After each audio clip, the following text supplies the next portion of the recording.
Pues vamos a seguirle. Gracias, pastor. Bienvenido. Ok, entonces dice, ellos enseñaban a sus discípulos y el mensaje de Dios iba esparciéndose oralmente, de boca a boca, ¿verdad? Dice, pero después de que ellos murieron y cesó la inspiración divina, era preciso que las generaciones siguientes tuvieran el mensaje en forma permanente para ser preservado. Pastor, estamos en la 144 del libro de hermenéutica y es el párrafo de abajo donde dice, en 302 después de Cristo, el emperador Diocleciano mandó destruir todos los libros y documentos cristianos, pues cuán necesario era que todos los cristianos supiesen cuáles eran los libros inspirados para esconderlos y protegerlos. La tercera razón por que necesitamos un canon de las escrituras santas es para excluir los muchos libros espurios que fueron escritos en los siglos después de Cristo, pero según declaración de toda la iglesia, no tenían las señales de la inspiración del Espíritu Santo. En el año 330 después de Cristo, el primer emperador cristiano Constantino mandó hacer 50 copias de las escrituras para ser colocadas en las iglesias de Constantinopla y por esa fecha fue claramente establecido cuáles eran los 66 libros que constituían el canon del Antiguo Testamento y del Nuevo Testamento. Dice, en estas notas acerca de la introducción bíblica general no podemos explicar cómo cada libro fue investigado y aceptado como canónico, porque ese estudio viene en la introducción especial. Ahora vamos a dar unas notas acerca del tiempo cuando fue cerrado el canon del Antiguo Testamento. Dice, el cautiverio de Babilonia quitó la idolatría de la nación judía y ellos volvieron a su país con un gran respeto por las escrituras santas y por sus líderes Zorobabel, Esdras, Nehemías, Ageo y Zacarías y Malaquías. Dice, lee con cuidado todo el libro de Nehemías y notarás cómo la gente apreciaba la palabra de Dios y el espíritu de arrepentimiento y contrición que manifestaba en el capítulo 9. Tarea para los que están agarrando tarea, leer Nehemías 9. Ajá, ok, apúntenlo ahí. Y luego, iba a preguntar algo, paguen sus... Iba a preguntar algo que, Pastor Moromisato, necesito a alguien en esta clase que me agarre las tareas, que en vez de enviármelas a mí, se la envíen a alguien y que ese alguien tenga así, hermana, Hermana, porque somos como 40.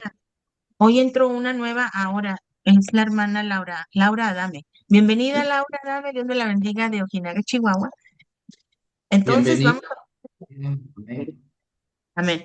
Entonces, la persona que quiera ser secretaria de tareas va a poner los 40 nombres de todos. Somos 41, 42, no sé ahorita cuántos, más o menos pienso que somos como unos 40 que sí están fijos ya. Entonces va a poner el nombre de cada uno, como lo puede hacer en una spreadsheet de este Excel. Y ya ve, los que sepan Sí. manejar Excel, pone el nombre Con el nombre y luego la tarea y que le luego por ahorita. La tarea que tengo pues le van a poner leer Nehemías 9 y luego aquí le van a poner otro cuento que diga palomita, si la hizo o no la hizo, y la fecha, por decir así, que tenga esos cuatro informaciones, porque así yo voy a ir viendo, ya cuando yo se la pida una vez al mes, voy a ir viendo quién le falta que yo les puedo dar carrilla personalmente, hermana, no me trae la tarea, pero se la pueden mandar directamente a ella y ella nada más me da el reporte así rapidito. ¿Quién quiere ser maestra o quién quiere ser secretario o secretaria? Y no se peleen. No está Yo difícil. leo el secretario, pastora. Usted es Cintia El- Vélez. Ok. Cuando tenga la oportunidad ya agarra. Pastora, Mande. buenas noches, bendiciones. Bendiciones. ¿Dónde anda usted? Pastora, bendiciones, bendiciones. Estaba ocupadita, pastora, tenía un tiempo de oración, me perdona.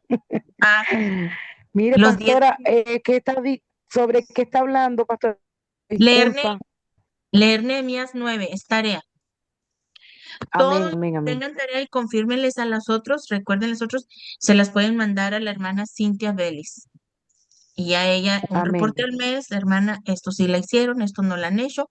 Me pueden pedir una extensión, un poquito más de tiempo y claro que sí se los vamos a, para ver a quién vamos a graduar y a quién no. Ay, así que todos queremos que todos se gradúen. ¿En Pastora, cuánto tiempo, pastora? De aquí al Nehemías otro, 9, pastora. Nehemías 9, de aquí al otro martes. Si lo puedes leer este día, se lo mandan a Belis. solo ese capítulo, o todo el libro. No, nomás el 9, Nehemías Ah, 9. Por lo que estamos leyendo, ¿verdad? Que dice que ahí estaban leyendo la escritura y que le apreciaban tanto, porque apenas habían regresado del cautiverio en Babilonia. Imagínense, 70 años allá sin leer la escritura, sin hacer sus de estos, sus servicios, sin un sacrificio, o sea, venían venían muy humildes. Es bien para ti. Ok, continuamos pues. Déjame le contesto a esta muchacha que sí. Solo es lectura, pastora. Sí, solamente leerlo y yo voy a confiar en su palabra que me le pongan ahí a la hermana Cintia. Apunten el nombre de Y Cintia en la de las a la tareas. hermana que le decimos, que hemos leído, nada más. Sí, y su nombre.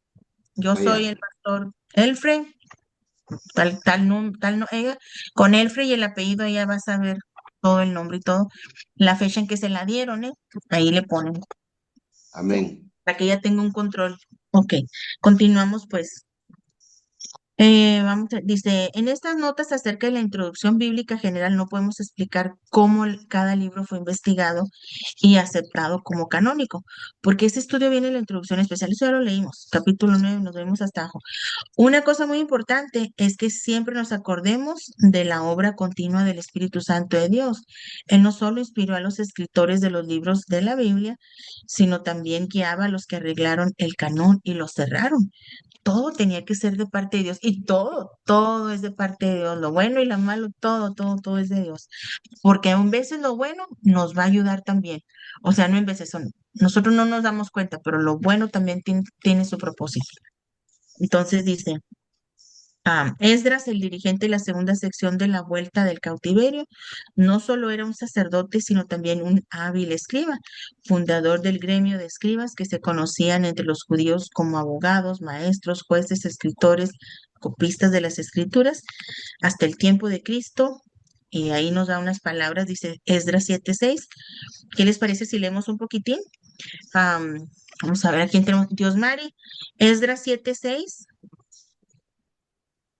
Y ahí mismo lee el 11, 12 y el 21. Y el hermano Jean Medina, Nehemías 8:1, también el verso 4 y el 8:13. Y el hermano Yelmer Cruzado, eh, Esdra, ¿qué capítulo, pastora? Esdras 7:6 y Ajá, también voy. el 11, 12. Bendiciones, pastora. Nehemías 8:1 y 8:4. A usted le tocó Nehemías 8:1 y el verso 4. Ah, ya, está bien. Y también, Bendiciones. espéreme, y también Esta, el verso 8 y 13. Ah, ya. Amén. Bendiciones.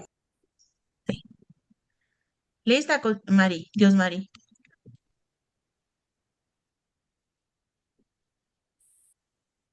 Bueno, pues, a ver a quién más le di. aquí estoy, aquí voy, ya llegué, pastora, ya llegué. Ok, muy bien. Pastora, Sí, pastora, diga, mande. ahí voy, El déjame. capítulo, Ok, ¿quién va a leer ahora? Ahí voy, pastor.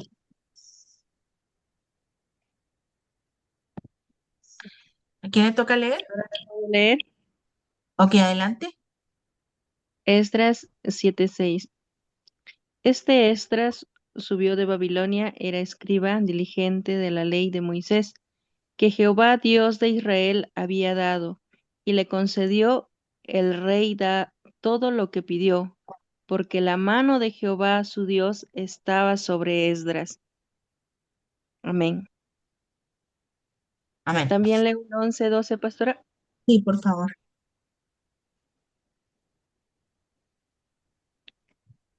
Esdras, de ahí mismo el 11 y 12, pastora, ¿no? Sí, es Del capítulo 11, 7. verso 12. No hay capítulo 11, pastora. Entonces será el verso 11. Ok. Esdras, verso 11, 7:11. 7, 11 y 12 dice. ¿Ok? Esta es la copia, esta es la copia de la carta que dio el rey Artajerjes al sacerdote Esdras, escriba versado en los mandamientos de Jehová y en sus estatutos de Israel. Artajerjes, rey de reyes, a Esdras, sacerdote y escriba erudito en la paz del Dios del cielo. Paz. Eso es lo que dice, pastor, el 11 y 12. Lea el 21 también, Vélez. El 21 dice. Y por mí, Artajerjes, rey, es dada orden a todos los tesoreros que están al otro lado del río, que todo lo que os pida el sacerdote Esdras, escriba de la ley del Dios del cielo, se los conceda prontamente, hasta 100 talentos de plata, 100 coros de trigo, 100 batos de vino y 100 batos de aceite, y sal sin medida. Amén. Pastora. Muy bien. Ahora tenemos Nehemías. Ya leímos Nehemías 8:1 y 4. Amén, pastora, yo lo tengo. Adelante. Lo leemos bajo la voluntad del Padre, del Hijo y del precioso Espíritu Santo. Dice así. Y se juntó todo el pueblo como uno solo, hombre en la plaza que están delante de las puertas de las aguas. Y dijeron a Esdras, el escriba, que trajeran el libro de la ley de Moisés, la cual Jehová había dado a Israel. Verso 4. Y el escriba Esdras estaba sobre un púlpito de madera que habían hecho para ellos, y junto a él estaba Matatías, Sema, Anías, Urías, Hilcías y Maasías a su mano derecha. A su mano izquierda estaba Pedaías, Misael, Malquías, Azún, Abasdanás, Zacarías y Mesulán. Verso 8. Y leían el libro de la ley de Dios claramente y ponían el sentido de modo que entendiesen la lectura. Verso 13. Al día siguiente se reunieron los cabezas de familia de todo el pueblo sacerdote y levita a Esdras el escriba para entender las palabras de la ley. Eso es todo, pastora. Muy bien. Bueno, ya entendimos ahí, ¿verdad? Los cargos que tenían como escritores, escribanos, etcétera. Dice, los últimos escritores del Antiguo Testamento eran Nehemías y Malaquías. Todos los 39 libros del Antiguo Testamento fueron escritos antes del año 430 antes de Cristo. Desde entonces, como el historiador Josefo testifica, yo tengo un libro de, no fue añadido nada al canon del Antiguo Testamento. Después de la ascensión de Cristo, cuando todos sus apóstoles estaban en el mundo, su mensaje se esparcía verbalmente por donde quiera que viajaban los cristianos. Para ellos, la Biblia consistía en el canon del Antiguo Testamento, redactado por Esdras y garantizado por Jesucristo mismo, porque muchas veces durante su ministerio, el terrenal, pero poco a poco aparecían nuevos libros relatando la vida y las enseñanzas de Jesús, y mientras más se extendía la iglesia cristiana, más necesidad había de esos libros. Podemos notar 3 razones urgentes para un canon autorizado: el deseo de los cristianos de tener un volumen, el relato de la vida y ministerio de su Salvador, la existencia de libros espurios que salieron a la luz aún en el segundo siglo después de Cristo, enseñando doctrinas falsas. La traducción de sus libros en otros idiomas. Cuán importante pues que todos supiesen cuáles eran los libros canónicos para excluir a todos los demás. Ahí entra también bueno, primeramente la guianza y dirección del Espíritu Santo y luego el discernimiento, como cuando hablamos del, ¿cómo se dice? Del diamante genuino. Y conocer un diamante genuino para saber cuando uno no es genuino, que te dan un plástico que brilla mucho y no es. Bueno, así también con la escritura. Dice, de los escritos de los padres de la iglesia primitiva, podemos notar las siguientes pruebas que usaban para declarar un libro canónico o no. Y número 1 dice, si fue escrito por un apóstol o con su autoridad, si era leído en todas las iglesias y aceptado como inspirado. si tenía ayuda y edificación para las necesidades espirituales del hombre, si toda la iglesia tenía el testimonio del Espíritu Santo que era autoritativo. Puestos a prueba de esta manera, los 27 libros que ahora tenemos en el Nuevo Testamento fueron aceptados por todas las iglesias y todos los demás libros rechazados. Imagínense, como les digo al principio, que los que han leído los libros apócrifos de la Iglesia Católica Romana, algunos, bueno, hay uno que parece como que es de pura brujería. El otro, hay uno de ellos que te dice al último dice, bueno, y no estoy, ni siquiera estoy seguro si pasó así. O sea, no tienen ni la convicción de lo que estaban escribiendo.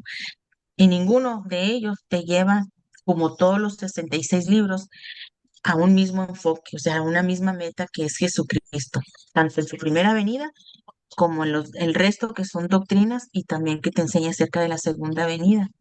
Entonces, es fácil ver también como, no sé si a ustedes les pasa como pasa a mí, que me gusta mucho, tengo todos los libros y diccionarios y diferentes tipos de Biblias y todo, pero todavía te quieres meter en la internet y luego te encuentras con un comentario. Inmediatamente sabes si es de Testigos de Jehová, si es del Mormón, si es de la Iglesia Católica, porque tienen sus detallitos que puedes detectar de dónde es cada uno. Levante la mano a quién le ha pasado eso. A mí, que luego ya empiezas a leer y detectas, no, no, no, entonces ya tienes que deshacer ese comentario, ya vuelves a la Biblia, vuelves a tus comentarios que tienes acá, porque no sacas nada, no, no, o sea, luego se echa de ver como empiezas, lo que, como si es católico el comentario, te va a decir, bueno, es que en el catecismo, aquí sé qué, aquí sé qué, te va a decir una palabra así, o usan la palabra carismático, catecismo, la diócesis, el arzobispo, así van a hablar así. O ya, y luego ya van a meter ahí y luego se lo acreditan a la Virgen o tal santo, y así dicen, ay, no, ¿en dónde me metí? Y luego el mormón, pues igual también, está bien suave lo que estás leyendo, y ahí estás viendo, y luego de repente va a decir, como dijo este, Elena de White, y luego pues ya también deshaces el comentario también. Oye, porque te vas dando cuenta, entonces, y los de los testigos de Jehová parece que todo va bien, y al último hay unas con letras pequeñitas de JW, Jehovah Witness, testigos de Jehová. Entonces ya sabes que no puedes confiar en esos comentarios, aunque parezcan y tengan una apariencia de que están bien, que son genuinos. No podemos confiar en ellos porque son mentirosos, ellos no te van a hablar con la verdad, y aparte que le han quitado muchos versículos, los han transgiversado, y aunque tengan el versículo en sus Biblias, le quitan el crédito a Cristo o lo ponen de una manera que parezca como si es la pura verdad, pero aquel que es conocedor de la Escritura y sabe, ¿verdad?, que todo el crédito es de Cristo, que la gloria es del Señor, que Él fue el que murió y que Él es el Salvador, te puedes dar cuenta cuando le quieren dar otro enfoque y quitarle la gloria a nuestro Señor Jesucristo. Es otra también. Tenemos que ser bien precavidos, bien prudentes cuando nosotros estemos investigando a través pues de Google, ¿verdad? Sería redes sociales o no sé, pues Google diría yo, no sé qué usan ustedes, pero acá es el Google, dicen mis parientes de México. Ok. Sigamos, pues dice, unas notas acerca de los libros apócrifos. La palabra prófico, adjetivo en griego, significa secreto u oculto, y muchas veces se usaba para las escrituras secretas de alguna secta que no revelaba sus más profundas enseñanzas, sino a los adeptos. En la iglesia primitiva vino a significar las escrituras apocalípticas o difíciles de comprender, y más tarde las que eran espurias, heréticas y falsificadas.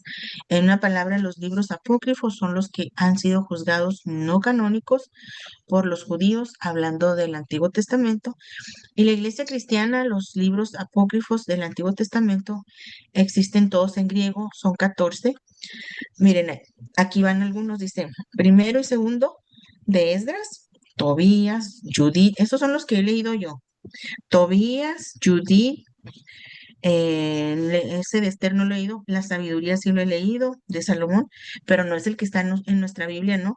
Eclesiástico tampoco está en nuestra Biblia. He leído Baruch, pero sí he leído estos dos de Salomón y del Eclesiástico. He leído la epístola de Jeremías, yo no la he leído, nada más la que tenemos nosotros. Dice el cantar de los tres jóvenes santos, ese no lo he leído. La historia de Susana sí la he leído. Bel y el dragón, ahí se mira como algo bien como mitológico, sí. El puro nombre te lo dice. La oración de Manasés, esa no lo he leído. Y Prehumere, según de los Macabeos, esa sí lo he leído. No solamente he leído lo he leído en los libros apócrifos de la Iglesia Católica Romana, pero también son libros históricos, no están en como son históricos, no necesariamente, no están en el canon porque no fueron inspirados por el Espíritu Santo, son históricos.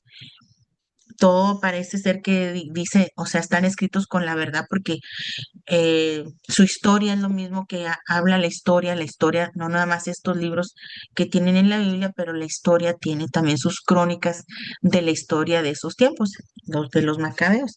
Los pueden leer y es historia. Entonces dice, de estos 14 libros, la Iglesia Romana dice que 11 son canónicos y estos se imprimen en su Biblia, omitiendo la oración de Manasés y los dos libros de Esdras. De los manuscritos más antiguos del Antiguo Testamento, algunos tienen ciertos libros apócrifos, pero no todos, y algunos los imprimen después del Nuevo Testamento como libros útiles para la historia, pero no canónicos. De esos, los más importantes son los dos libros macabeos que nos dan una historia clara y comprensiva de las guerras de Palestina, que tuvieron lugar durante el periodo entre el Antiguo Testamento y el Nuevo Testamento. Por ahí como entre los años los últimos 400 años, donde acá nosotros no escuchamos nada después de Malaquías, bueno, está en los libros apócrifos de la Biblia católico-romana, están ahí los macabeos. Ellos meten ahí porque ese es más o menos la época o los años. Bueno, aquí dice, y eclesiástico cuyos autores muy probablemente eran judíos de Palestina misma, la mayor parte de los eruditos creen que fueron escritos, ahí está, entre el año 200 antes de Cristo y el año 100, aunque estos libros no tienen autoridad divina ni fueron aceptados como inspirados por la Iglesia protestante, ahora nosotros, sin embargo, ellos son de mucho interés para nosotros como una parte de la literatura antigua de los judíos. Entonces, nunca he usado para nada el haber leído de los macabeos, pero sí me gustó que cuando yo estoy leyendo historia, porque soy maestra, eso tengo que tener, a ver, pues qué está pasando en este tiempo, que la historia ratifica lo que los macabeos están hablando acerca de estas guerras y cómo se reunieron y cómo se hicieron ese grupo y eran defensores de algo, ahorita ni me acuerdo, pero luego lo vamos a ver en la historia de la iglesia. Dice, ellos tienen muchas cosas absurdas, erróneas y contradictorias, sin embargo, nos describen una época en la historia judía cuando no había revelación divina y nos revelan mucho acerca de la nación escogida, sus esperanzas y temores, sus guerras e historias, su filosofía y pensamiento durante esa época.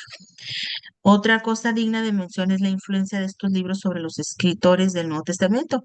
Ninguno de estos los trata como inspirados ni los incluye en el canon, pero es cierto que los leían y probable que en Hebreos 11, 34 al 38, a ver, Pastor Alex, léame ese, dice que el autor se refería a los mártires de la guerra macabea. Los judíos en todas partes del mundo aceptan el mismo canon del Antiguo Testamento, como los protestantes, y ninguno de los libros apócrifos jamás fue incluido. Nosotros no. Aparecen en la versión antigua latina, 150 después de Cristo, y en muchas copias de la versión de los 70, pero es probablemente que en la original de esta versión no fueron incluidos, sino en la 70. En la 70 era una traducción en griego del hebreo solamente los 39 libros que ahora tenemos en el Antiguo Testamento. Aquí las 20 razones presentadas por H.S. Miller y para rechazar los libros apócrifos del canon del Antiguo Testamento. ¿Lo tiene, pastor? Amén, pastora. Adelante. Amén. Leemos en el nombre del Padre, del Hijo y del Espíritu Santo. Apagaron fuegos impetuosos, evitaron filo de espada, sacaron fuerzas de debilidad, se hicieron fuertes en batalla, pusieron en fuga ejércitos extranjeros. Las mujeres recibieron sus muertos mediante resurrección, mas otros fueron atormentados, no aceptando el rescate, a fin de obtener mucha resurrección. Otros experimentaron vituperios y azotes, y además de esto, prisiones y cárceles. Fueron apedreados, aserrados, puestos a prueba, muertos a filo de espada. Anduvieron de acá para allá cubiertos de pieles de oveja y de cabras, pobres y angustiados, maltratados, de los cuales el mundo no era digno, errando por los desiertos, por los montes, por las cuevas y por las cavernas de la tierra. Amén. Gracias, pastor. Dice, todos están de acuerdo que ellos nunca fueron incluidos en el canon hebreo. Nunca fueron citados por el nombre en el Nuevo Testamento por Cristo ni por sus apóstoles, aunque ya existían. Josefo, el historiador judío, 100 años después de Cristo, los omite, enumerando solamente los libros que los judíos consideraban ser inspirados por Dios.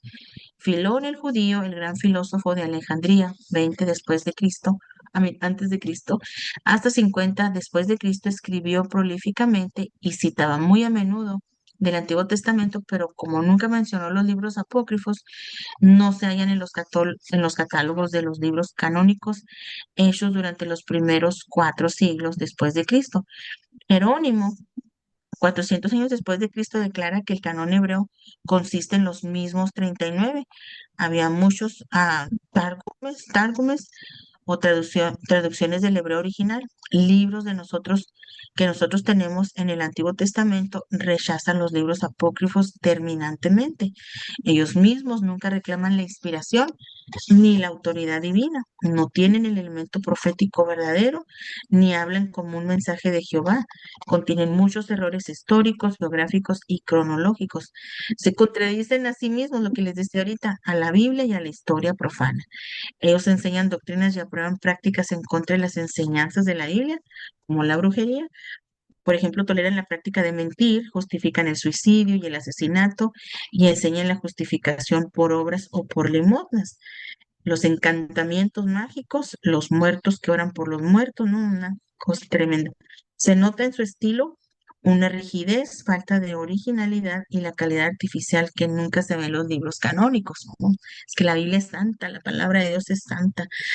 Dice, mucha de su literatura es legendaria de cuentos absurdos.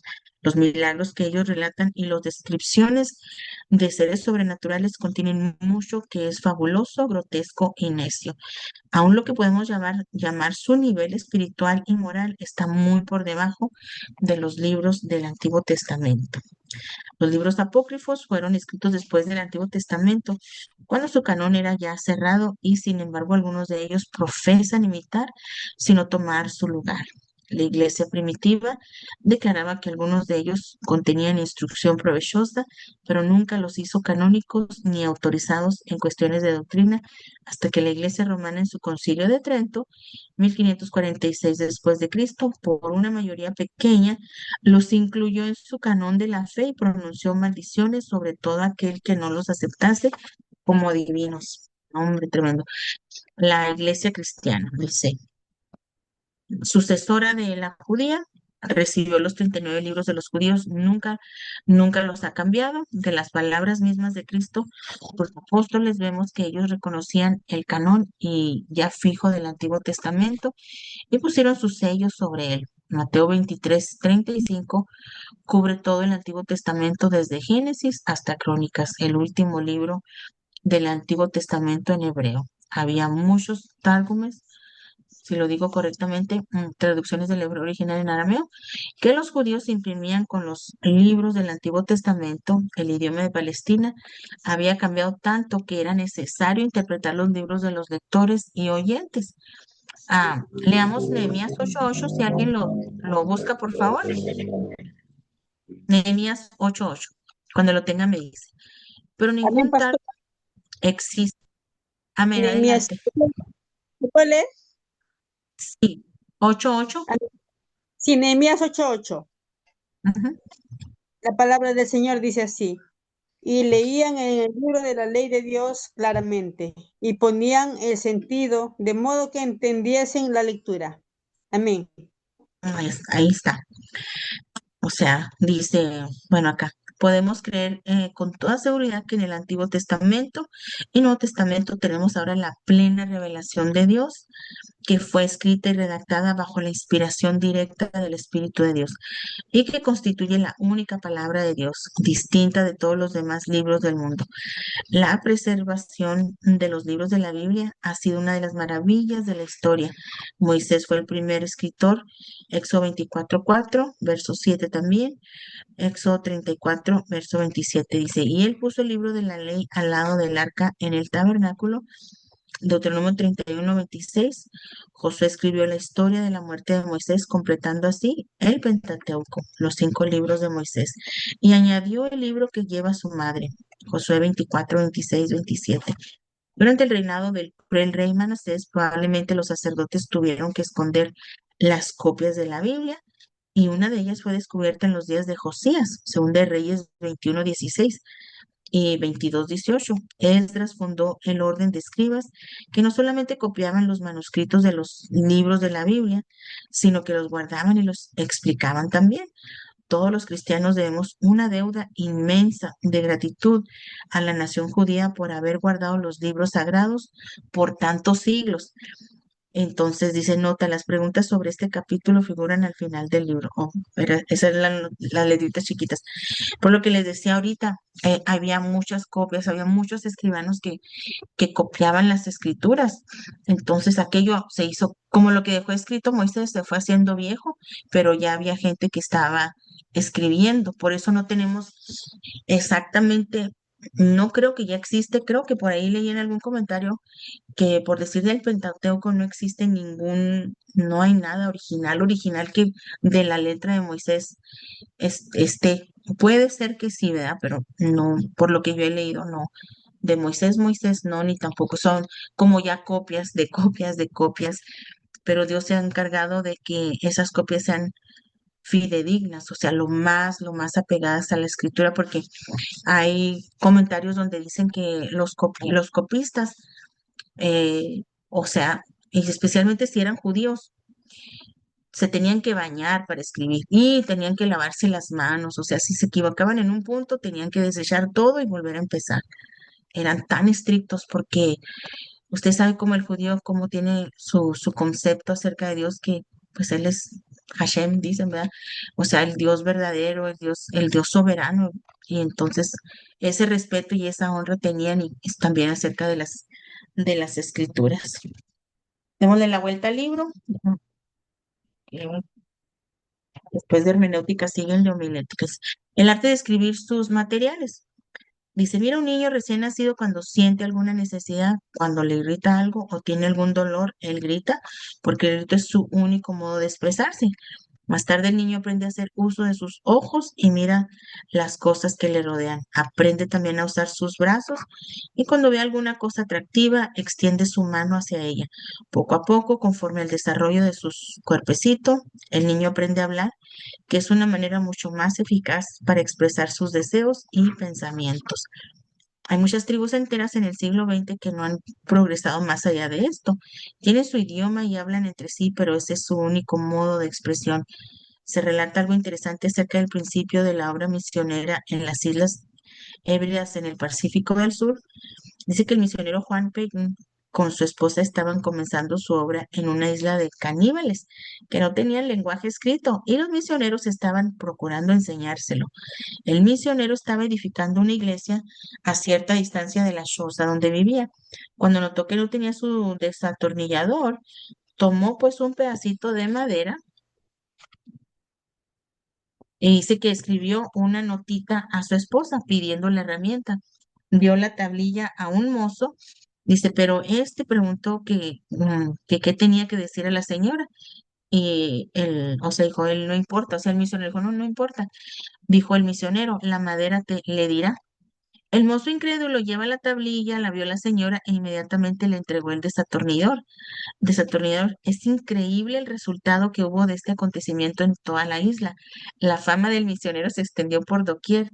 Él es un mago, puede hacer hablar la madera.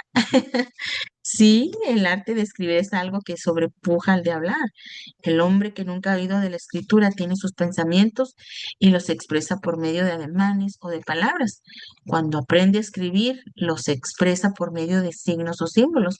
Una letra es un símbolo de un sonido, Una palabra escrita expresa una idea y una frase expresa un pensamiento. Podemos notar 3 grados en el desarrollo del arte de escribir. Primero se hacían cuadros toscos de los objetos mismos, pero eso no bastaba. Y los hombres poco a poco comenzaron a hacer otra clase de cuadros para representar ideas. Un pastor Moromicete, ¿está ocupado? Mire, me puede buscar una gráfica donde le va a poner así. Es una gráfica antes de que se escribiera el hebreo que conocemos, así bien bonito que empieza de aquí para acá. Es que antes o sea, el hebreo era con jeroglíficos. Entonces, para decir, por decir que estaban alabando a Dios, eran 2 manitas, un monito, y ya, así era el hebreo. Para decir, por decir, que se juntaba la congregación era un símbolo así como tipo iglesia, así, como si fuera como si estuviéramos hablando el lenguaje de signos, de sign language. Póngale así a ver si le sale esa. Yo tenía una gráfica, pero no está bien pesado este cajón para abrirlo. A lo mejor sí lo puedo hallar. A ver si le sale. Ah, sí. Ese es hebreo, porque es que tengo uno que es hebreo. A ver si lo hallo. Bueno, si lo hallo, se los pongo ahorita ahí. Voy a buscar en hebreo. Sí. Este, mira, a ver aquí, parece que aquí lo hallé. Ah, sí lo hallé. Esta, Después de los 50,000 fallos que tengo. No sé, les voy a tomar la foto para que lo vean y luego se los pongo ahí, luego lo hice. ¿Cómo lo fui? Es esta que, pastora, a verlo, ese es el de las letras, pero el que yo tengo, pastor, te da las letras y antes de las letras, ese es, miren, aquí van a ver ustedes también la vaquita, bueno, el monito ese, y luego la letra que lo representa, porque antes las letras eran diferentes y luego ya vinieron a ser así, ándele así. Ese es, más que el mío está bien completo, tiene mucho. Les voy a mandar una hoja porque viene todo el alfabeto.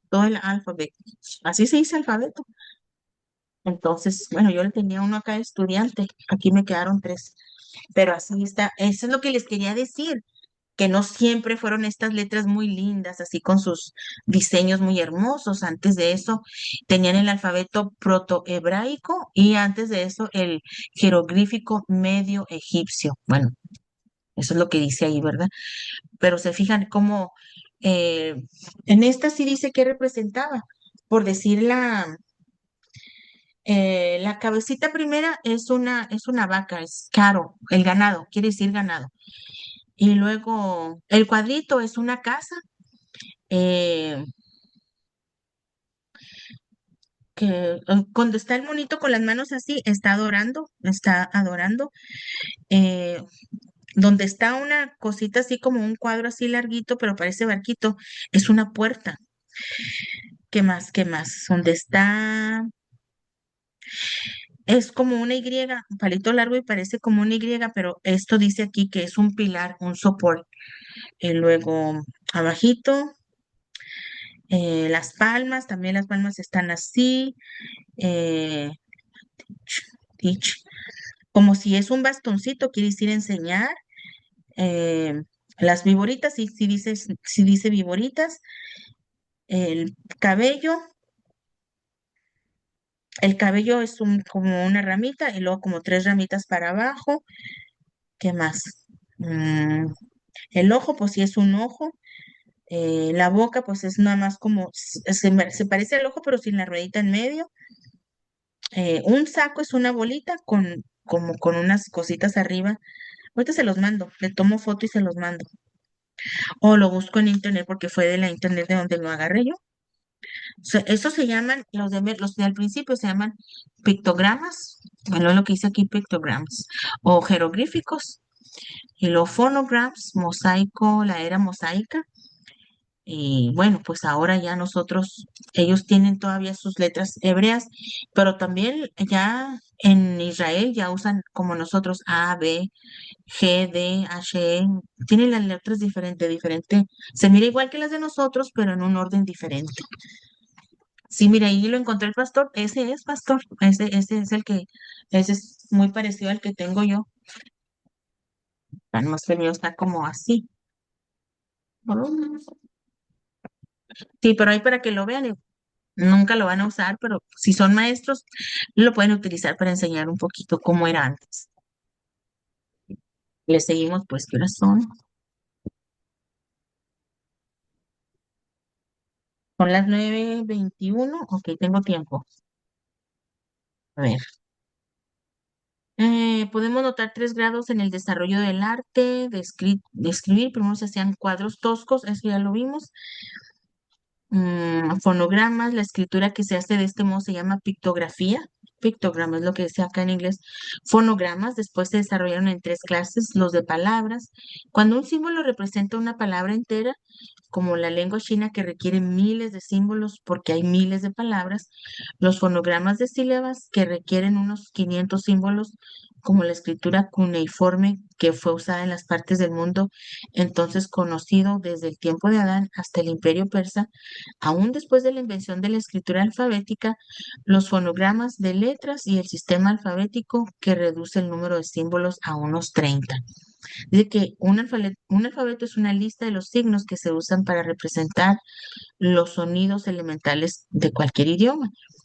La palabra se deriva del griego, en cuyo lenguaje alfa y beta son los primeros 2 símbolos, como A y B en nuestro idioma. El alfabeto más antiguo ahora conocido es el de los fenicios, que consta de 22 letras. De este fueron poco a poco derivados el de los hebreos y otros semitas. También el de los griegos, romanos, alemanes, ingleses y otros europeos. Muchos creen que en el principio los fenicios tomaron prestados sus 22 signos de los egipcios antiguos, que tenían varias clases de escritura. Nos causa sorpresa ver que tantas naciones por tantos siglos, 3000 años, persistieron en el uso de la escritura cuneiforme, que es muy incómodo, y no adoptaron especialmente para sus documentos gubernamentales. El sistema alfabético que economiza mucho el tiempo y el espacio. Yo quiero que mi lector tome ahora un mapa de los países del Antiguo Testamento que abarca el territorio en medio del Mar Negro, el Mar Mediterráneo en el oeste y el Mar Caspio y el Golfo Pérsico en el este, las montañas de Ararat en el norte y en el desierto de Arabia en el sur. Estudia bien este mapa, acordándote de los imperios de antaño, salían de las montañas del norte y del este y se esparcían sobre las llanuras ola tras ola. Una civilización o imperio poco a poco se hacía débil debido a la vida de más comodidades y menos guerra en las llanuras. Entonces pronto vendría otra ola de las naciones más robustas para conquistar y ocupar su lugar. Si te acuerdas bien de este giro de eventos, te será más fácil aprender de memoria los varios idiomas y sus cambios durante siglos del Antiguo Testamento. El imperio más importante de que se sabe algo unos 4000 años antes de Cristo era el de los sumerios. Parece que dominaban un territorio inmenso y que inventaron el sistema cuneiforme de escritura. Dibujaban sus cuadros toscos en barro blando con la punta de una caña, la tablilla de barro, lo que decíamos ahorita, de zarcilla. Entonces fue horneada de la manera que se hace ahora con ladrillos y se hacía tan dura que no era posible quebrarla.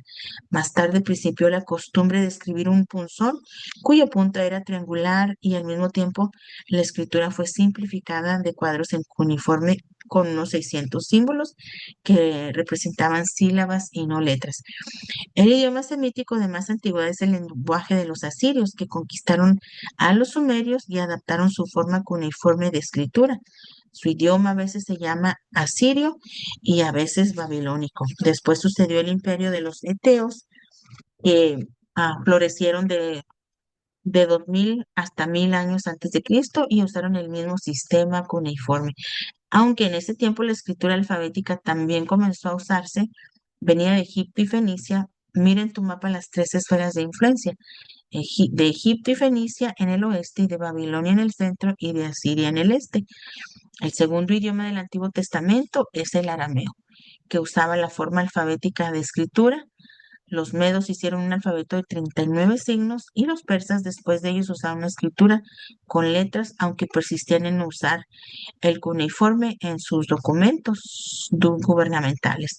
La mayor parte del Antiguo Testamento fue escrita en hebreo, que fue el idioma oficial de la nación judía. Era un lenguaje compuesto, formado de fenicio, eteo y cananeo, y su escritura era casi idéntica a la del fenicia.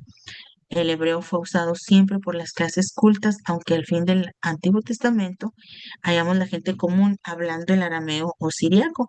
Es probable que la lengua de los judíos en el tiempo de Cristo fuera arameo y que ellos no entendían el antiguo hebreo mejor que sus antepasados en el tiempo de Esdras y Nehemías, 400 años antes de Cristo, cuando tenían que aclarar el sentido al leer el Antiguo Testamento, Nehemías 8:8.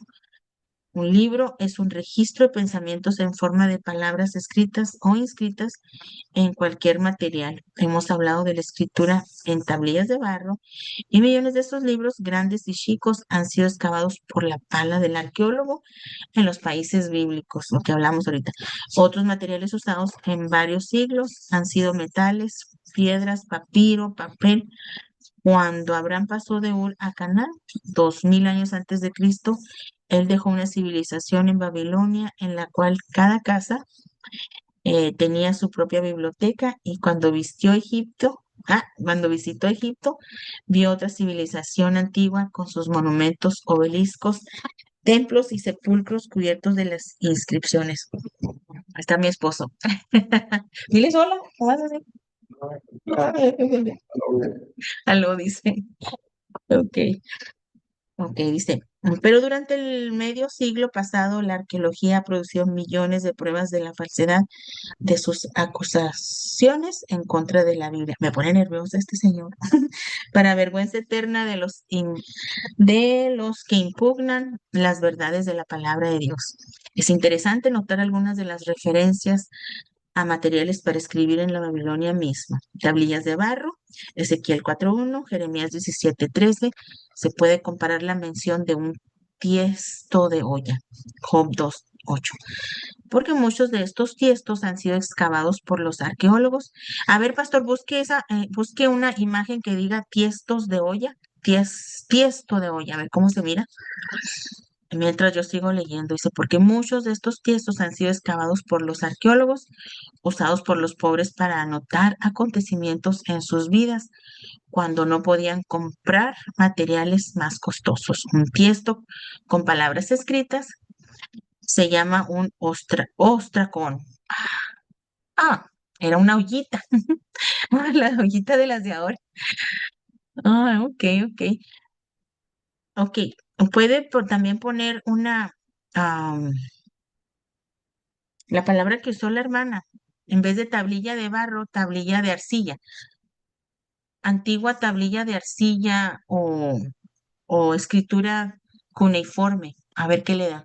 Para que miren los hermanos cómo se miran las tablillas esas, que muchos ya las vimos en la escuela, en la secundaria o así. Mires, esas son las escritura cuneiforme o las tablillas de arcilla o de barro y no se quiebran. Todavía esas muchas, miles de ellas están en los museos, como les digo, como muchas de ellas son, como estas son hebreas, estas son hebreas, o sea, de la escritura judía, muy antigua, preciosas. ¿Cómo quisiera tener una de esas? O debemos de hacer una de nosotros, vean, como tarea, buscar el barrito y hacernos una, coserlo. Bueno, pues yo les sigo. Entonces, bueno, el tieso de ora, pues era una olla nada más, ok. Dice, es creído que eran escritos por cristianos pobres en el siglo VII. Dice piedra, muchas de las inscripciones sobre muros, pilares, obeliscos son tan antiguos como las tablillas de barro. Podemos mencionar 3 piedras notables. La roca de Beistún en Irán, que dio la clave para descifrar todas las escrituras cuneiformes.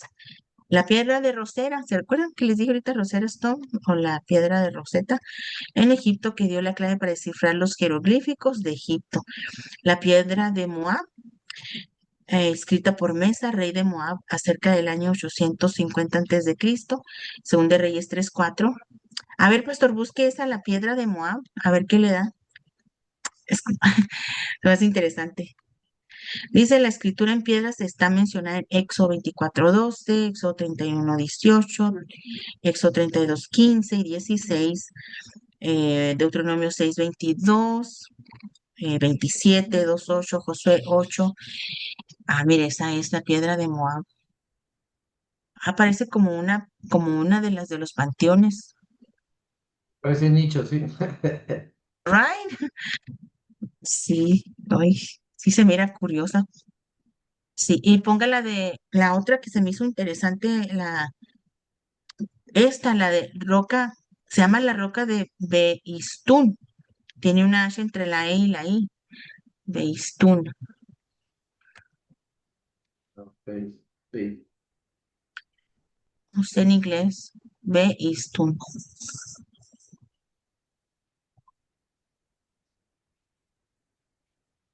¿Cuál será? No, no, no es una de estas. No, es B. Le digo cómo se escribe.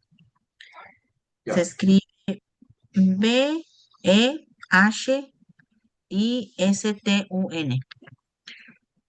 Ándale así. Ah, entonces, tiene que ser una de esas. Yo no la había investigado. O quizás ya no existe, quién sabe. Bueno, acá dice inscripción de Beistún, son las piedras, son Oh, las similares de las piedras en las ajá, o sea, rocas. tiene las gentes ahí. Ok, ok. Excelente. Bueno, pues ya se dan una idea de todas estas antigüedades. Dice, cómo una gran piedra fue colocada como testigo y Josué dijo que ella ha oído todas las palabras. En Habacuc 2:11 leemos que la piedra clamará desde el muro y la tabla del enmaderado le responderá. ¿Quién enseñó a Josué y a Habacuc los descubrimientos de la ciencia moderna y que todo sonido está encerrado en la materia que lo rodea? Dice, y nada se pierde. Así que en el día del juicio Dios solamente tendrá que mandar a los muros, paredes, montañas, rocas que reproduzcan los sonidos que ellos tienen almacenados. Con razón que dicen que las paredes oyen, ¿verdad? Y los pecadores serán condenados por sus mismas voces. Plomo. Job 19, 23, 24.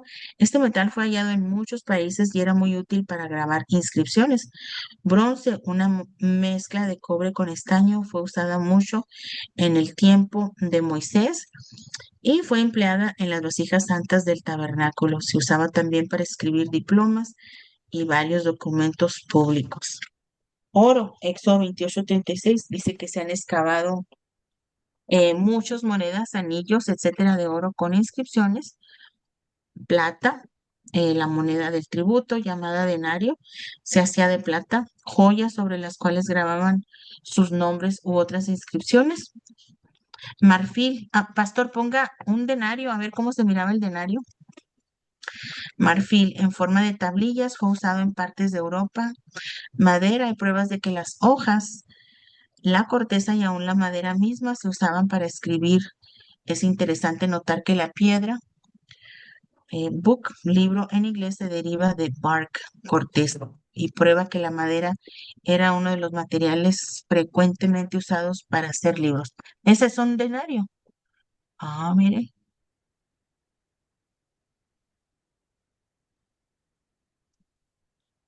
Tenían al Julio César o uno de estos emperadores, o uno de Sí. ellos, ¿verdad? Ah, mira, ahí está. Darle al César lo que es del César.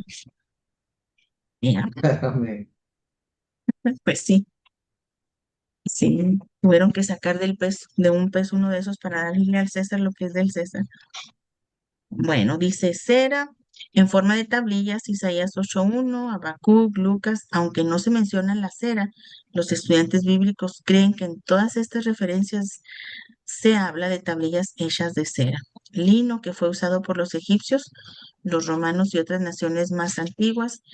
Todos estos 12 materiales fueron empleados en la vida diaria de las varias naciones para escribir sus cartas y documentos. Ahora vamos a notar algo acerca de los materiales en los cuales la palabra de Dios fue escrita en los manuscritos originales. Nadie sabe con certidumbre por qué no existe ahora ni un solo ejemplar de los originales. Es lo que les decía al principio que yo había leído, pues lo leí aquí. De los originales, no, no, o sea, De los originales no tenemos nada, pero tenemos copias de copias de copias de copias y podemos confiar en Dios, que Él es el que tiene el poder de que prevalezcan las escrituras tal cual Él nos las dejó. Entonces dice, hemos hablado ya de la costumbre antigua de escribir sobre tablillas de barro y es posible que varios de los libros más antiguos de la Biblia fueron escritos de esta madera, digo de esta manera. Pero hay dos materiales más que debemos mencionar, es decir, el papiro y el cuero. Se sabe que el papiro era usado en Egipto por lo menos 2700 antes de Cristo. La planta de papiro crecía en aquellos días en las márgenes del río Nilo. Del meollo de su tallo se hacía el material para escribir y en hojas de 6, 15 a 40 centímetros de largo y de ancho y de 8 a 22 centímetros de ancho. Se hacían rollos de cualquier medida pegando las hojas una con otra. El cuero se usaba en Egipto más o menos en la misma época que el papiro y muchos eruditos favorecen la teoría de que los manuscritos originales del Antiguo Testamento fueron escritos en pieles de ovejas o cabras por ser este material mucho más durable que el papiro. Se preparaba el cuero con mucho cuidado y se cortaban sus hojas a veces de 45 y 70 centímetros de altura. Las hojas se cosían con una y con otra para proveer todo el espacio que se necesitaba para el libro. ¿Ya te vas? Ok. Pastor, ¿me puede continuar por favor con la lectura? Página Amén, 157 a mero arriba. Ahí vengo en 5. A mi esposo. Hay que despedirlo con un beso. amén. Amén, pastora, vaya. Gloria a Dale. Dios. Bien, la pastora empezó del cuero que se usaba en Egipto. Ahí nos quedamos. ¿Me avisan, por favor? Amén, amén. Ok. El cuero que se usaba en Egipto más o menos en la misma época que el papiro y muchos eruditos favorecen a la teoría de que los manuscritos originales del Antiguo Testamento fueron escritos en pieles de ovejas o cabras, por ser este material mucho más durable que el papiro. Se preparaba el cuero con mucho cuidado y se cortaban sus hojas a veces de 45 a 70 centímetros de altura. Las hojas se cosían una con otra para proveer todo el espacio que se necesitaba para el libro. Y con un palito a cada cabo se arrollaba.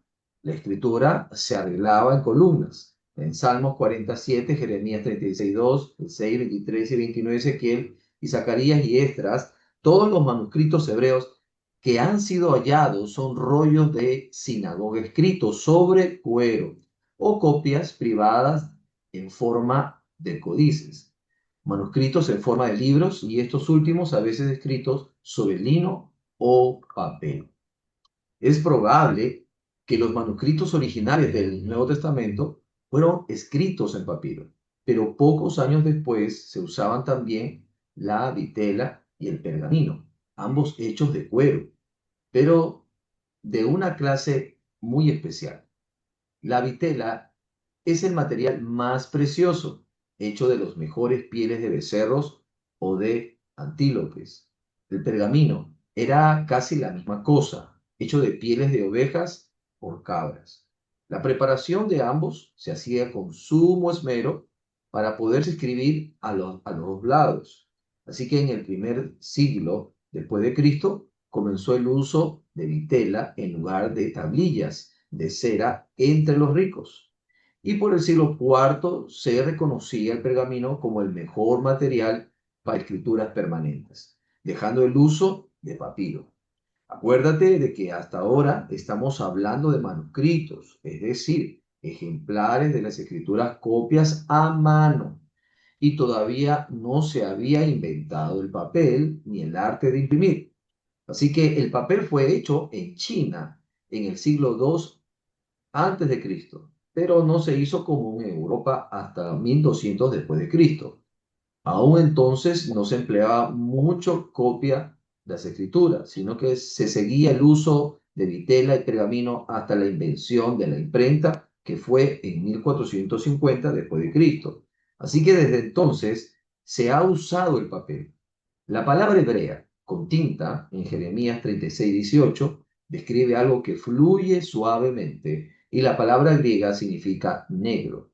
Igual que en 2 Corintios 3:3 y 2 de Juan 12, 3 de Juan 13, la pluma usada para escribir en papiro, vitela o pergamino. Se hacía de una caña, según Ezequiel capítulo 9, versículo 2, 3 y 11.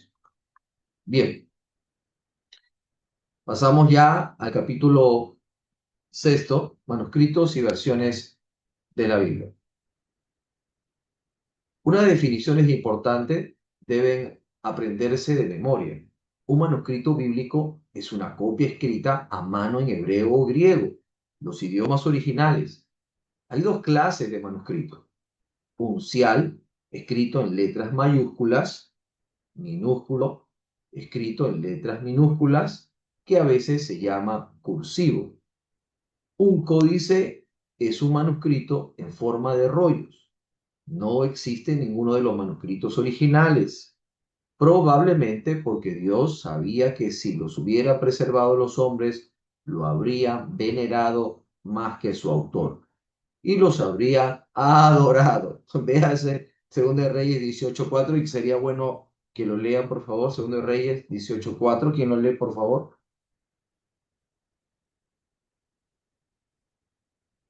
¿Verdad que eso es tremendo? Porque el hombre es así, todo le gusta adorar. A la mamá, al abuelito, a veces a los hijos. De alguna manera a veces adoramos todo lo que tenemos a nuestro alcance. Amén, pastor. Cuando se... Buenas. Hermana Sandra, Ajá, leemos bajo la dirección del Padre, del Hijo y del Espíritu Santo. Él quitó los lugares altos y quebró las imágenes, y cortó los símbolos de acera, e hizo pedazos la serpiente de bronce que había hecho Moisés, porque hasta entonces le quemaban incienso los hijos de Israel y los llamó Neustán. me gusta. Amén. Amén. Bueno, ahí se da de notar que realmente el rey de esos tiempos comenzó a quitar todos los ídolos de una manera que provocaba la idolatría. Así que si se hubiera tenido, como dice aquí, si hubiera tenido estos manuscritos originales, aquí dice probablemente, de una manera el hombre los habría venerado más que su autor. Y eso es verdad. Bien, en cuanto a los manuscritos que la pala del arqueólogo excava, hay que decidir si son genuinos, es decir, si fueron escritos por el autor o los autores cuyos nombres llevan. A la fecha a que se refiere y contienen la información dada originalmente por sus escritores, entonces tiene que decidir si son auténticos. O sea, es decir, si esa información o ese contenido son verídicos, los eruditos de la Iglesia cristiana que se han ocupado con el estudio de los manuscritos por muchos años tienen la experiencia en este asunto. Y todos sus fallos son anunciados públicamente. Pues un manuscrito fraudulento se descubre muy pronto. Un libro o manuscrito se llama espurio cuando no se puede probar bien su escritor. Y se llama corrompido si su contenido ha sido cambiado. Se habla también de la credibilidad de los manuscritos, queriendo decir que los fidedignos, que son fidedignos, y de la integridad de ellos cuando se cree que su contenido es auténtico y no ha sido cambiado. No se puede exagerar. La deuda de gratitud que nosotros hemos contraído con los judíos por su cuidado extremo de la preparación y preservación de los manuscritos del Antiguo Testamento, el Talmud, entre paréntesis, es un libro religioso de los rabinos, nos da las reglas que ellos exigían de cada escriba, algunos de los cuales son estas. El pergamino tenía que ser hecho de pieles de animales limpios, preparado solo por judíos, recalco, las hojas únicas, los cordones hechos de piel de animales limpios. Cada columna podía tener no menos de 48 y no más de 60 reglones. El escriba tenía que trazar primero los reglones Y si 3 palabras se escribían fuera del reloj del manuscrito, no valía nada. Acerca de la tinta, tenía que ser negra, preparada por una receta muy especial. El escritor no podía escribir una sola palabra de su propia memoria, sino que tenía que poner delante una copia auténtica y tenía que pronunciar cada palabra en voz alta antes de escribirla. Debía limpiar la pluma con mucha reverencia antes de escribir el nombre de Dios y antes de escribir. Jehová tenía que bañarse todo el cuerpo. Dice aquí, Jehová tenía que bañarse todo el cuerpo para que no fuese contaminado aquel nombre pavoroso. Él tenía que observar reglas muy estrictas acerca de la forma de las letras, los espacios entre letras, palabras y párrafos, su manera de asir la pluma, el color del pergamino, etcétera, etcétera. Cada palabra y cada letra fueron contadas y una revisión cuidadosa hecha de cada rollo no más de 30 días después de su escritura. Un error hallado condenaba la hoja y se encontraban 3 errores. Si se encontraban 3 errores en una hoja, todo el rollo era desechado, ya no servía para nada.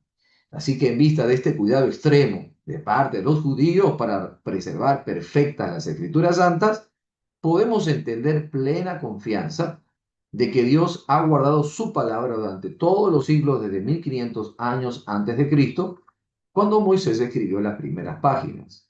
Así que eso lo vemos en Éxodo 24:4, que hasta el último trabajo de Juan el teólogo acerca de 100 años después de Cristo, y también durante los siglos de esa dispensación de gracia. Así que en el tiempo de Cristo los judíos tenían la misma reverencia por su libro, y el Señor mismo puso su sello sobre sus 3 divisiones. Lo podemos ver en Lucas 24:27, 44 y Juan 10:35, que Él garantizó también los libros de sus discípulos que ellos escribirían después de su ascensión. Y lo vemos en Juan en Corintios, pues nuestra fe es la inspiración y autoridad de la Biblia. Así dice el Nuevo Testamento como el Antiguo. Está basada en nuestro Señor Jesucristo. Así que la reverencia de los judíos puede ilustrarse por las palabras de un rabino anciano y un escriba joven, que decía: ten cuidado cómo trabajas, porque tu obra es una obra celestial. Cuidado de no omitir ni añadir una sola letra de tu manuscrito, porque haciendo esto tú serás un destruidor del mundo. Así que los manuscritos del Nuevo Testamento también fueron copiados con mucho cuidado por los cristianos de los primeros siglos. Muchas veces los monjes fueron los que los copiaban y los guardaban escondidos durante los tiempos de la persecución. Pero es triste relatar que durante los siglos de oscuridad, de 500 a 100 años después de Cristo, los monjes mismos vinieron a ser tan ignorantes y mundanos que no apreciaban el valor de los manuscritos que tenían. Y así parecieron muchos inestimable valor, como verás después de tu estudio de los manuscritos especiales. Vamos a mencionar ahora unos manuscritos y códices de valor que nos prueban cómo Dios ha preservado su palabra y nunca ha permitido que se apague su luz aún en tiempos de gran oscuridad. Así que el manuscrito más antiguo que tiene su fecha escrita es el Códice de Leningrado de 916 después de Cristo, que contiene los profetas posteriores en hebreo, Vitela en Rusia. El más antiguo que contiene todo el Antiguo Testamento está en la misma biblioteca de Rusia. Fecha 1010 después de Cristo. Hay un manuscrito del Pentateuco en Londres, Vitela, códice, fecha probable de 820 a 850 después de Cristo.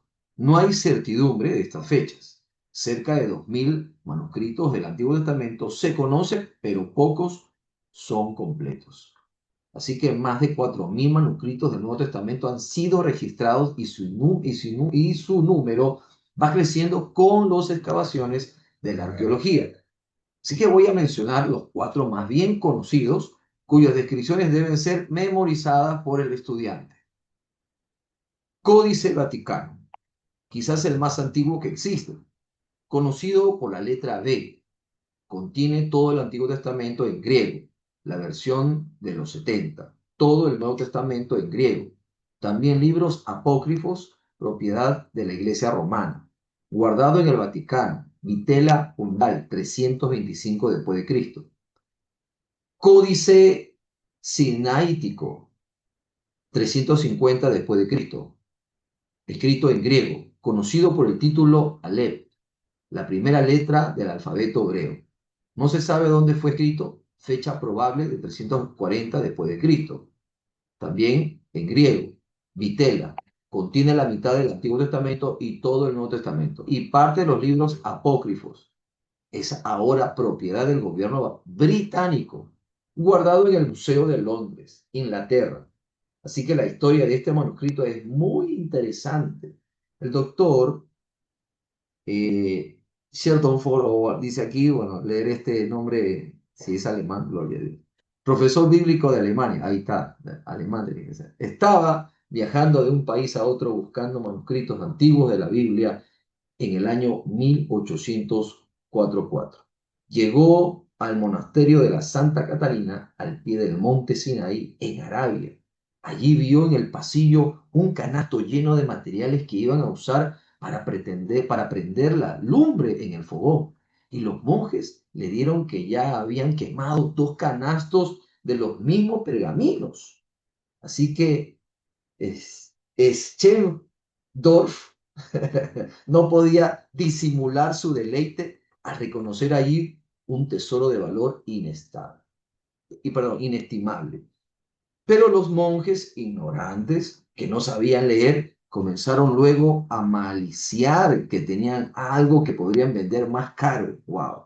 Y no dejaron al profesor ni leer los pergaminos, solamente 43 hojas que ellos creían que no tenían ningún valor. Se vendieron a él. Esas hojas, sin embargo, tenían una parte del Antiguo Testamento y todavía quedan en la Universidad de Leipzig, Alemania. Así que en 1853, Stendorf visitó otra vez el mismo monasterio, pero no encontró nada. Así que en 1859 hizo otra visita, esta vez comisionado por el zar de Rusia, y parecía que su viaje otra vez había sido infructuoso.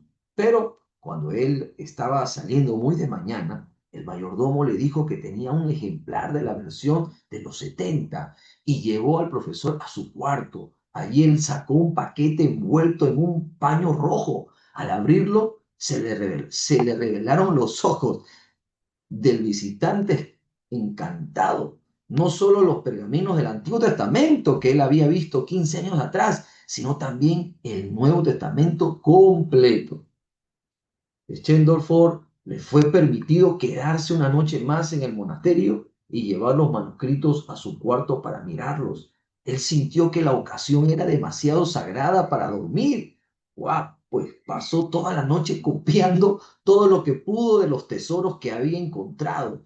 Después todo el códice fue prestado al zar y a fines de 1859 lo consiguió de los monjes y fue puesto en la gran biblioteca rusa como propiedad del gobierno y la iglesia ortodoxa del Oriente. La revolución de 1917 lo dejó caer en poder de los bolcheviques, que eran ateos.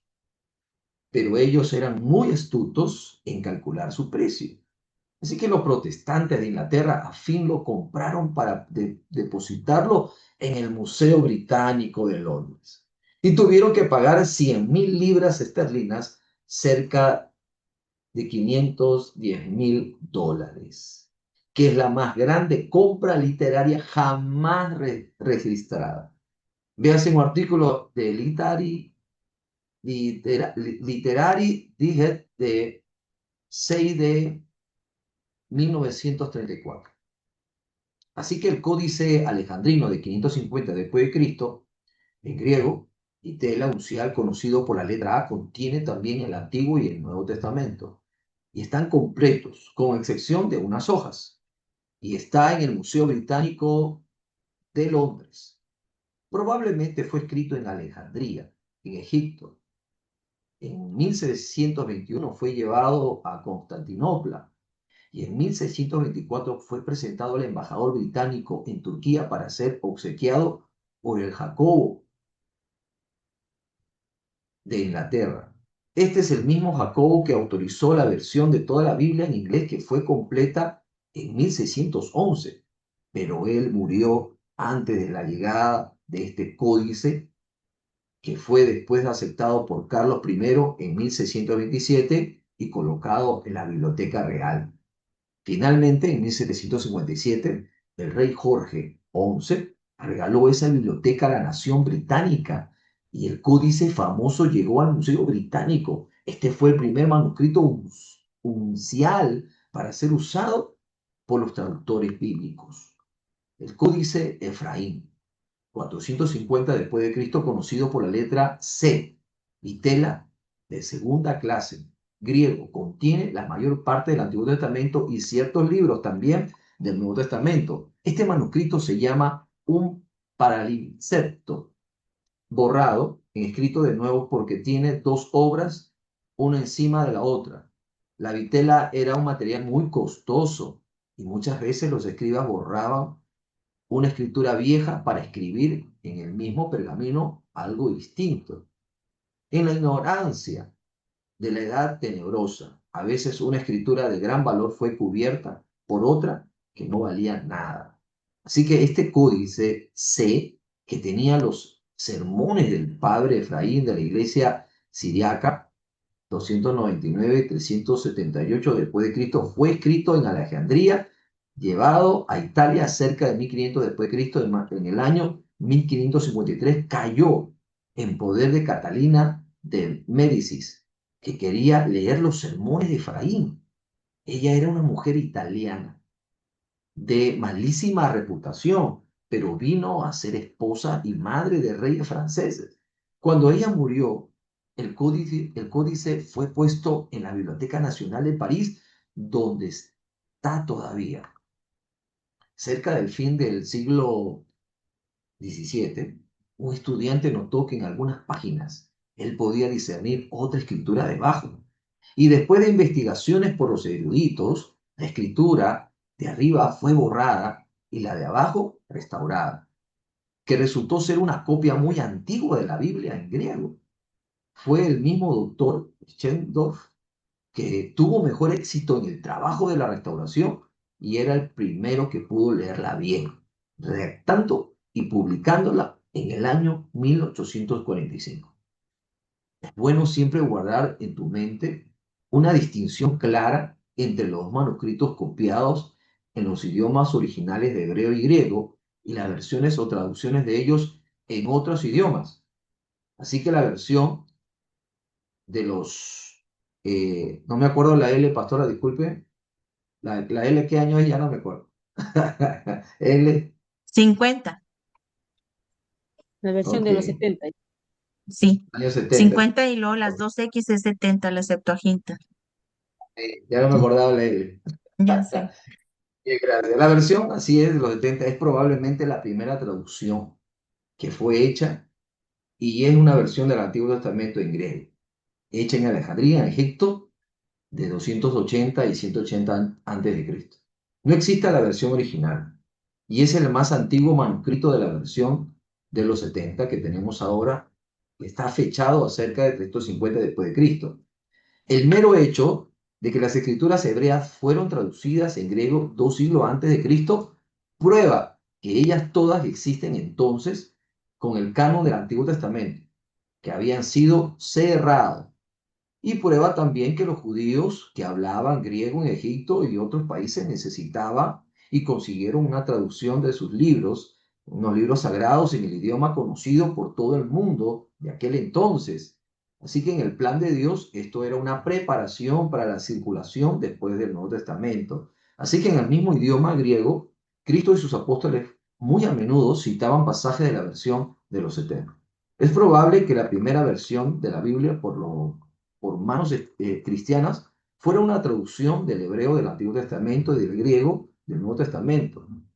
En siriaco, acerca de 1500 después de Cristo, debemos notar también la Vulgata, nombre que significa común o corriente, que fue hecha por Jerónimo cerca de los 400 años después de Cristo, y es una traducción hebrea original del Antiguo Testamento en latín, aunque es probable que tradujera los salmos de la versión de los 70 en el Nuevo Testamento. Él revisó y corrigió de varias versiones latinas ya existentes. Así que la Vulgata fue la versión usada por las iglesias de Europa y África, hasta el tiempo de la Reforma, cuando comenzaron a usar versiones en sus propios idiomas. Versiones de la Biblia en inglés. La versión de Juan Wycliffe de 1383 era uno de los más eruditos de su siglo y ha sido llamado el primer protestante porque predicó por muchos años proclamando las verdades bíblicas y protestando en contra de los errores de Roma que entonces gobernaba las iglesias de Inglaterra. Muy pocos sabían leer en latín. Y Wycliffe abogaba por el derecho de cada hombre de leer la Biblia por sí mismo. Y él resolvió dar a los ingleses una versión de su propio idioma. Él fue muchas veces arrestado, perseguido, vituperiado, pero con la ayuda milagrosa de Dios logró su intento. E hizo una versión de la Biblia entera de la Vulgata en inglés, que en aquel tiempo un escriba tardaba 10 meses para copiarla y a veces un ejemplar costaba $100. Wycliffe murió en su cama. A pesar de la rabia y furia de los enemigos romanos, años después de su muerte, sin embargo, por orden del Papa, su tumba fue abierta, la caja y el esqueleto quemados públicamente, y las cenizas tiradas en el río Wythe. Un predicador cristiano llamado Tomás Fuller, después escribió, Wythe las llevó al Avon, el Avon a la Sabrina a los mares estrechos y estos al gran océano. Así las cenizas de Wycliffe son símbolos de su doctrina que ahora ha sido esparcida en todas partes del mundo. Llegando ahora el tiempo de la invención de la imprenta en Gutenberg en Alemania en el año 1450 después de Cristo. Esto fue una ayuda tremenda en la diseminación de la palabra de Dios. Así que notaremos la versión de Guillermo Tyndale. Primero del Nuevo Testamento, del griego original, que fue impresa en Alemania en el año 1525.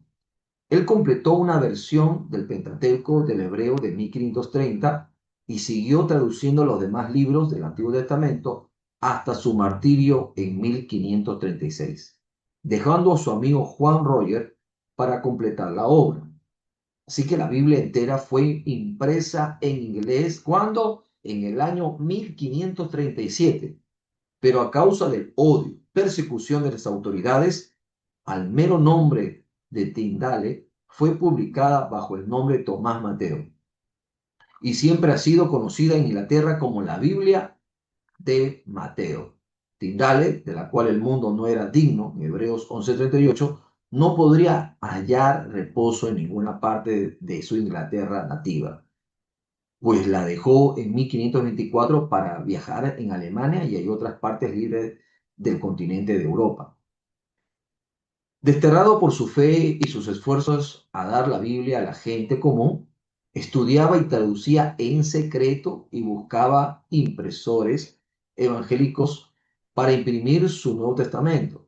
Se dice que no menos de 18,000 ejemplares fueron pasados de contrabando en Inglaterra, escondidos debajo de telas, sacos de harina, de grano, de azúcar, etc. Los obispos tenían sus soldados inspeccionando los barcos que llevaban a todos los puertos al este de Inglaterra y ellos lograron hallar cientos de ejemplares del Nuevo Testamento, los cuales quemaban públicamente en las plazas de Londres. Sin embargo, los preciosos libritos seguían llegando y vendiéndose porque había muchos comerciantes evangélicos y la gente común estaba ansiosa de conseguir la Biblia. Así que los obispos mismos iban a Colonia y Amberes en busca de los mismos. Y ellos pagaban enormes sumas a los impresores, comprando todos los que encontraban. Es verdad que ellos siempre los quemaban, pero ese mismo hecho aumentó la demanda por la Biblia y el dinero habilitó a Tindale a imprimir más. Bien, pastor, haciendo las 10:06 p.m., creo que nos pasamos. Gloria a Dios. Estaba interesante Ah, sí. Cuando lleguemos al libro de historia de la Biblia, también está muy, a los que nos gusta la historia, nos apasiona. Pues vamos a dejarlo ahí en la página 166 del libro y del PDF que tienen. ¿Cuál es la 84, página 84? 84. Y hoy es el día 12, agosto 12, que es martes, porque luego ando con otras. Ok, ahí está. Y aquí le voy a dar una vueltita, una vueltica. Bueno, ya saben, de tareas solamente, bueno, lo mismo. Los que faltan de fotitos, el pastor ya me mandó muchas de ellos. eh, a lo mejor ya casi no falta nadie de sus fotos. Y luego los que faltan de llenar formas, ahora los nuevos que entraron, ahí les vamos a poner una forma para que la llenen y nos la manden. ¿Qué más? La tarea Nehemías 9. A los nuevos, hay que darles dirección. Ok, los nuevos también tienen una asignación de hacer un proyecto que se llama incubadora, y el proyecto incubadora se trata de buscar una cajita o como ustedes lo quieran hacer, una maqueta donde ustedes hagan una iglesia conforme al sueño, visión, lo que ustedes, una imaginación que ustedes tengan. Hay que hacerla de palitos, de lámina, de cartoncitos, ponerle banquitas, todo como ustedes piensan que debe llevar los bañitos, que debe de llevar el parqueadero, el parking lot, como donde se parquean los carros, donde se ponen los carros, que tiene la oficinita pastoral, el púlpito, como ustedes quieran. Les puedo poner ahorita unos ejemplos. Lo sigo repitiendo porque perdí yo todas ya saben, perdí todas mis fotos y todo eso. La incubadora es la asignación más grande que este instituto pide y tiene que acompañarse también con 100 hojas. 100 hojas, le explicaba yo a Eva. Me dice, ¿cómo es eso de las 100 hojas? Bueno, las 100 hojas hay que apuntar y le puede poner desde el día que lo empezó a hacer, cómo usted agarraría las finanzas para hacer una iglesia, pediría un préstamo al banco, dónde compraría el terreno, cosas, detalles de lo que estás haciendo, o inclusive si no te da la imaginación para algo más así como más realístico de lo que estás haciendo. Bueno, hoy ahí traje la caja de zapatos o lo dividí en 4 cajas de zapatos para hacerlo grande. Puse la alfombrita. Hoy le estoy ensamblando las banquitas, pero ustedes vayan desarrollando, las preguntas serían, ¿tendrías ministerios? ¿Cuáles ministerios? ¿Tendrías grupo de alabanza? ¿Cómo se sustentaría la iglesia? Ah, bueno, más bien, ¿cómo la comprarías? ¿Donarías tu propio terreno? O sea, 100 hojas tiene que tener este proyecto, todos lo tienen que tener. El que no tenga este proyecto, tareas aparte, ¿verdad? Pero como es el más importante, se llama incubadora. Ya les he explicado en otras ocasiones lo que quiere decir, pero si no, luego después se los mando, les hago un audio. Ese lo tienen que entregar máximo o 2 semanas antes de la graduación, pero yo preferiría un mes antes para yo ya tener, o sea, que ya yo diga, esto sí se gradúen. Tareas, todas las tareas que les pidan, siempre somos flexibles de esperarlos. Muchos los esperamos meses y todavía no me dan tarea. El canto, ya saben, un canto, 3 frases, 3 estrofas. El canto tiene que ser original, lo pueden cantar a capela, pueden tocar la guitarra. Es de 1 minuto. La otra tarea para los nuevos es también hacer un video de 1 minuto en donde están promoviendo la escuela. Tiene que decir su nombre, nombre de su iglesia, el nombre del instituto, Escuela Bíblica o Instituto Teológico Ministerial Odres Nuevos, de qué país nos están ustedes tomando la clase, cómo les gusta la clase, si es la primera, la segunda. A los nuevos los vamos a esperar un poquito más para el video. También a los nuevos una foto de tipo pasaporte, así me la mandan por WhatsApp, se la mandan al pastor o me la mandan a mí, eh, bien peinaditas, así porque esa foto va a estar en su título. Y luego me gusta que estén bien cambiaditas, bien bonitas, no le hace que se pongan así aretitos pequeñitos. Y los hombres también corbatitas, aquí todo lo más decente como es para su graduación, es para su título. eh, y que tenga un espacio arriba para poderlas modificar. Si las hacen así bien grandes como de cuerpo, así como yo ahorita, pues yo las tengo que cortar como así, y luego así y un poquito para arriba. Que quepa así bien bonito en el título. No tengo ahorita uno a la mano, no, porque están ahí adentro. Por lo pronto eso es todo. Ah, mira, como la de Eva. Así le pusimos la de Eva. Eva la mandó de cuerpo entero, pero yo sí la corté.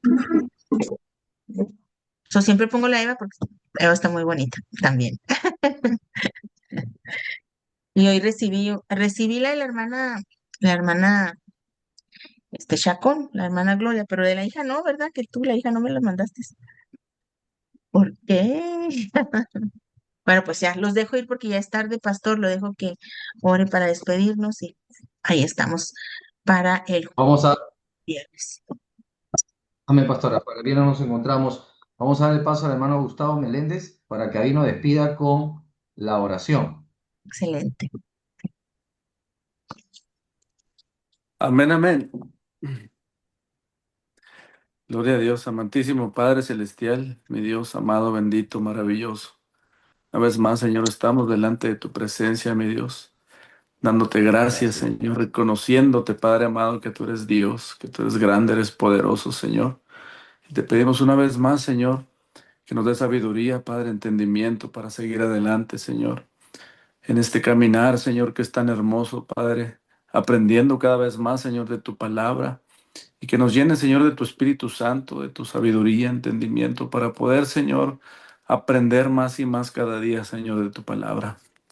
Te pido que sigas usando a mi hermana Eunice, al pastor, Señor, a cada uno que participa, Señor, en este grupo. Bendícelos, Padre. Síguenos dando, Señor, de tu amor, de tu presencia, de tu Espíritu Santo, Señor. Llénanos cada día más, Señor. Y que asimismo podamos, Señor, compartir, Padre, todo esto que estamos aprendiendo para los demás, para que ellos también tengan ese privilegio, Señor, de aprender, Padre, lo que nosotros, por gracia, por tu amor y tu misericordia, estamos aprendiendo, Señor. Te damos gracias, te pedimos que nos despidas a cada uno, Señor, pero nunca de tu presencia, Señor. Gracias, Padre amado, en el nombre poderoso de Jesús, te damos gracias, mi Dios. Amén. Amén. Amén. Gloria a Dios. Muchas bendiciones. Dios los bendiga, mis amados, en el nombre de Jesús. Amén. Ya nos vemos el día viernes, Dios mediante. Muchas Dios gracias.